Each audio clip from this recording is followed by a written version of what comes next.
Boarding school की नई इमारतें, नए चेहरे और एक पुराना राज। कबीर के लिए तो यह सिर्फ एक नया कमरा था। Room number 17। वार्डन ने बड़ी सादगी से कहा था, यह कमरा पहले भी इस्तेमाल हुआ है, बस थोड़ा पुराना है। पर कबीर की नजर उन दीवारों पर ठहर गई जहां पुराने टेप के निशान कुछ छिपाने की कोशिश कर रहे थे।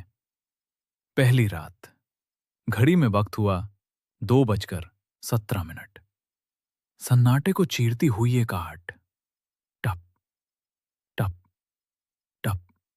कबीर को लगा शायद कोई पुराना पाइप होगा। उसने खिड़की खोली।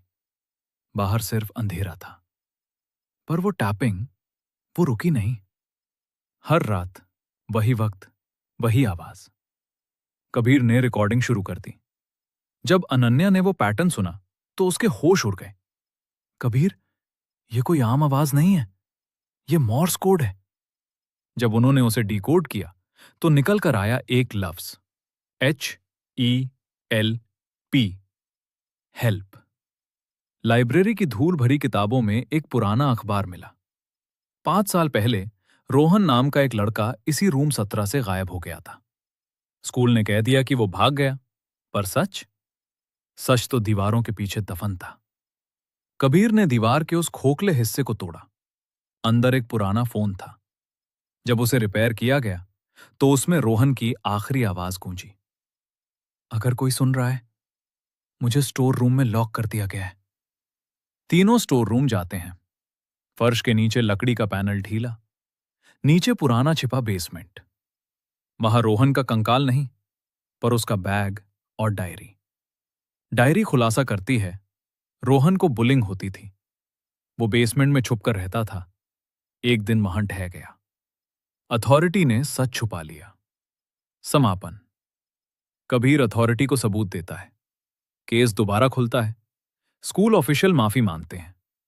पता चला कि बुलिंग से बचने के लिए वो वहां छुपा था, पर किस्मत ने दरवाजा हमेशा के लिए बंद कर दिया। वार्डन का चेहरा गिल्ट से सफेद पड़ चुका था।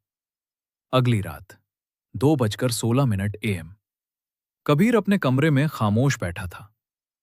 2:17 हुए, पर कोई टैपिंग नहीं हुई। कबीर ने चैन की सांस ली, पर तभी उसका फोन वाइब्रेट हुआ। एक अननोन फाइल अपने आप प्ले हो गई। रोहन की आवाज गूंजी, थैंक यू, किसी ने तो सुना। कबीर ने फोन देखा।